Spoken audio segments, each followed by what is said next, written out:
সৈয়দপুরের বাজারে বেড়েছে সব ধরনের সবজির দামই। 70 থেকে 100 টাকা কেজি দরে বিক্রি হচ্ছে সবজি। এদিকে সরবরাহ কমে যাওয়ার কারণে চট্টগ্রামের খুচরা বাজারেও কেজি প্রতি 20 থেকে 40 টাকা পর্যন্ত বেড়েছে সব ধরনের সবজির দামই।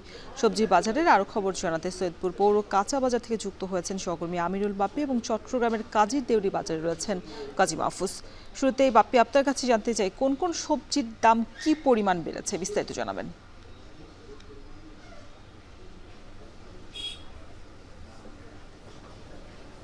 রওশন, আজকে পুরো সৈয়দপুরের সবজির বাজার দখল করে রেখেছে কাঁচামরিচ এবং এক লাফে অনেকটা বেড়ে গেছে এই মরিচের দাম। আজকে বিক্রি হচ্ছে 320 টাকা কেজি দরে, যেটি খুবই অসহনীয় যে বলছেন বিক্রেতা এবং ক্রেতারা।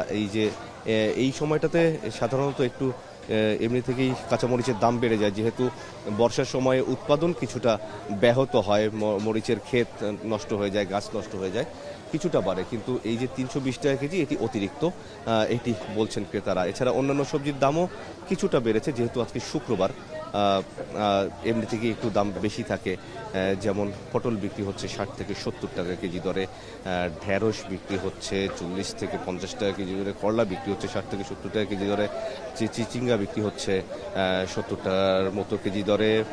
তবে কিছুটা দাম কম আছে শসার, সেগুলো বিক্রি হচ্ছে 30 থেকে 35 টাকা কেজি দরে, আর ক্ষীরা বিক্রি হচ্ছে 35 থেকে 40 টাকা কেজি দরে।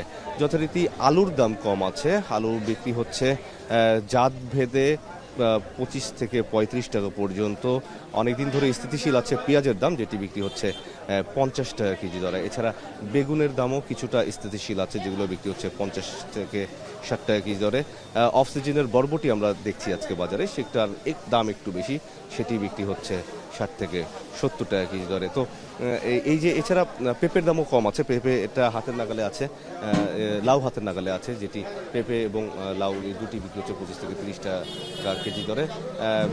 যেটি জালি কুমড়া, সেটিও একই রকম দরে বিক্রি হচ্ছে। তো দু একটি সবজির দাম কমেছে। আমি বিক্রেতাদের কাছে জিজ্ঞেস করেছিলাম যে কেন এরকম দাম বাড়লো। তো সেই দাম বৃদ্ধির পিছনে তারা কারণ বলছে যে কিছুদিন আগে যে অতিবৃষ্টি হয়ে গেল, সেই বৃষ্টির কারণে যে সবজি ক্ষেতগুলো নষ্ট হয়ে গেছিলো, সেটারই প্রভাব আসলে পড়ছে বাজারে, যার কারণে সরবরাহ কিছুটা কম।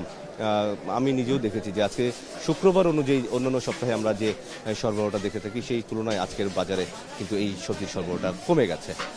তো এই কাঁচামরিচ আজকের একদম টক অফ দ্য টাউন বলা যায়। সেটির দাম কবে নাগাদ কমবে এটি কিন্তু বলতে পারছেন না এখানকার বিক্রেতারা।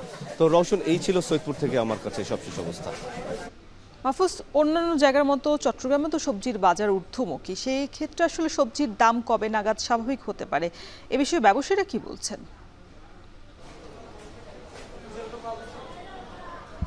রসুন, কবে নাগাদ আসলে সবজির বাজারে স্থিতিশীলতা ফিরে আসবে সেটি এখনও কেউ নির্দিষ্ট করে বলতে পারছে না। আমরা দেখতে পাচ্ছি গত 20-22 দিন ধরে চট্টগ্রামের সবজির বাজারে যে একটা অস্থিরতা তৈরি হচ্ছে, সেটি কিন্তু এখনও সমানভাবে অব্যাহত রয়েছে। আপনি জানেন যে গত 6 জুলাই থেকে 18 জুলাই চট্টগ্রামে এবং কক্সবাজার, এই দুই জেলাতে ভারী বৃষ্টি, একই সাথে বন্যা হয়েছিল।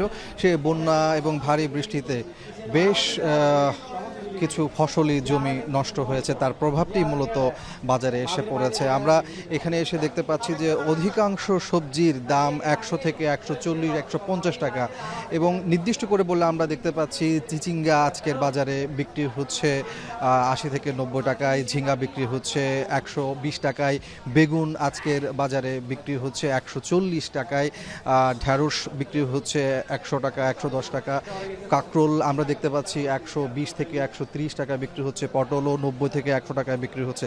বলা যায় যে অধিকাংশ সবজির দাম আমরা দেখতে পাচ্ছি ঊর্ধ্বমুখী। সেই জায়গাতে আসলে কয়েকদিন আগেও আমরা দেখেছি লাউয়ের বাজারে কিছুটা স্বস্তি ছিল, কিন্তু লাউ এখন কেজিতে 80 থেকে 90 টাকা কেজি বিক্রি হচ্ছে, অর্থাৎ 2-3-4 দিনের ব্যবধানে লাউয়ের দাম কেজিতে 20 থেকে 30 টাকা পর্যন্ত বেড়েছে।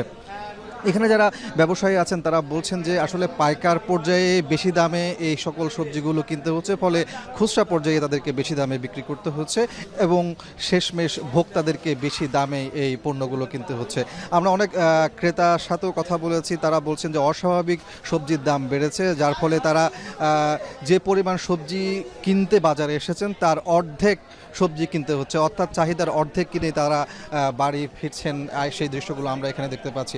আপনাকে বলে রাখি যে চট্টগ্রামের এইবারের বন্যাতে কৃষি সম্প্রসারণ অধিদপ্তর যতটুকু জানিয়েছে সেটি হলো প্রায় 6,500 হেক্টর সবজি ক্ষেত নষ্ট হয়েছে, যেখানে 140 কোটি টাকার সবজি নষ্ট হয়েছে, এই তথ্য আমরা পেয়েছি। তো সব কিছু মিলিয়ে আসলে বন্যার প্রভাবটি চট্টগ্রামের সবজির বাজারে এসে পড়েছে, ফলে বেশি দাম দিয়ে এই ক্রেতাদেরকে এই সবজি কিনতে হচ্ছে। কবে নাগাদ এই বাজারে স্বস্তি ফিরবে সেটি নির্দিষ্ট করে কেউ বলতে পারছে না। রওশন। ছুটির দিনের সবজির বাজার পরিস্থিতির খবর জানাতে চট্টগ্রাম থেকে যুক্ত ছিলেন কাজী মাহফুজ এবং সৈয়দপুর থেকে যুক্ত ছিলেন আমিরুল বাপি।